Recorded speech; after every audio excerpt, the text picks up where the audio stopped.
Hello everybody, and today I'd like to tell you about a little history of the world. Chapter 9, Two Small Cities in One Small Land. Two cities were the Dorians, and there were the Ionians and the Aeolians or something. And they were on a small peninsula. So the Dorians were the south, and the Ionians and the Aeolians were the north. So Dorians eventually became known as Sparta, and Ionians and Aeolians as Athens. And they exchanged insults and ridicule, but there were two things that linked them all together. One was religion and one was sport, which was Olympics, which was every 4 years. And both of them were linked though, because they made the Olympics because which happens every 4 years, because in honor of the Greek god Zeus. For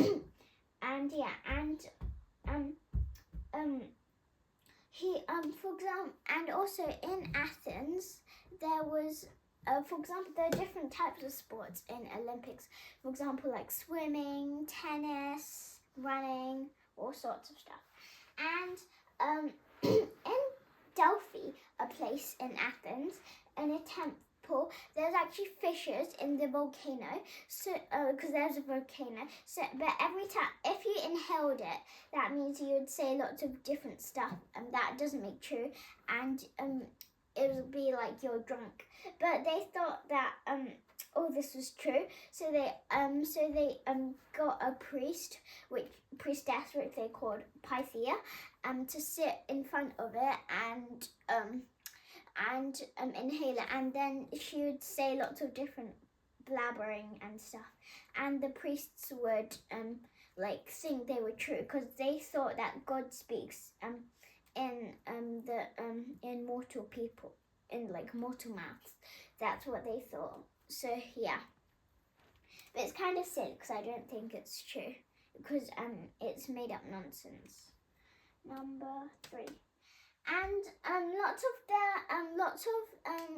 all of them actually also were interested about politics, because most of them could have their say. Like slaves and them couldn't really, but most of the other people could.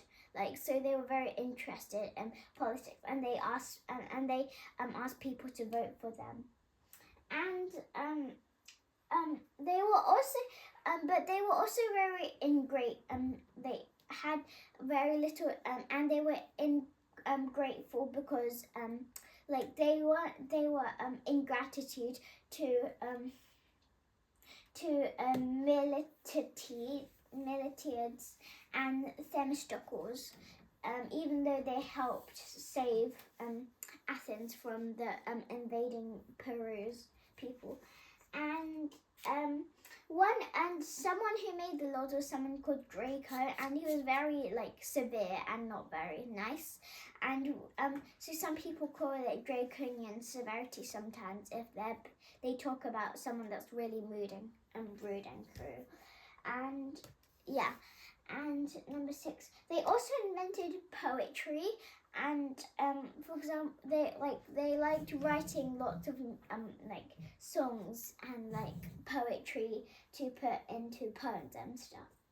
They also liked and they also liked painting art. And one of the most famous sculptors was Phidias, and he could sculpt really stuff. But the thing which made it beautiful was that it was natural. All of it was natural. It wasn't stiff like the Egyptians. It was more free style. And they also talked about, and also they also made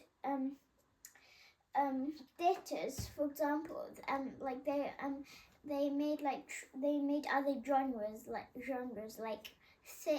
tragedies which have a sad ending, like Macbeth, Hamlet, or Romeo and Juliet. But those are written by Shakespeare, but them written by Greek people. And also and comedies yeah, like ones that make fun of some certain Athenian people, and yeah, and lots of people enjoyed watching them, and we still have scripts from the plays. We still have them right now. Number 9. Like you might be asking, what is so good about what is so great about them, about the Athenians? Well, actually, it's the author said that they were wise, and they painted really beautiful stuff, and they were like very clever, and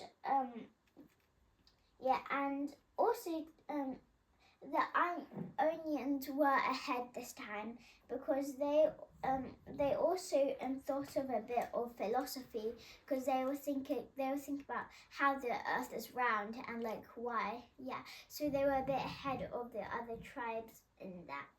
And yeah, that's all. Oh yeah, and also I forgot to mention, in Sparta they were really cruel, because if there was a weak baby that was born, they would get killed sadly at birth. And only the strong ones would be left to train, and they would whip small boys because they wanted to be hard, because the people that they captured in the first place, the slaves, they thought might be wanting to overthrow them, so they had to be ready to defend their home, otherwise they would get driven out again and they'd be homeless. So that's why they trained super hard, I think. Yeah. And that's all for today. Bye bye.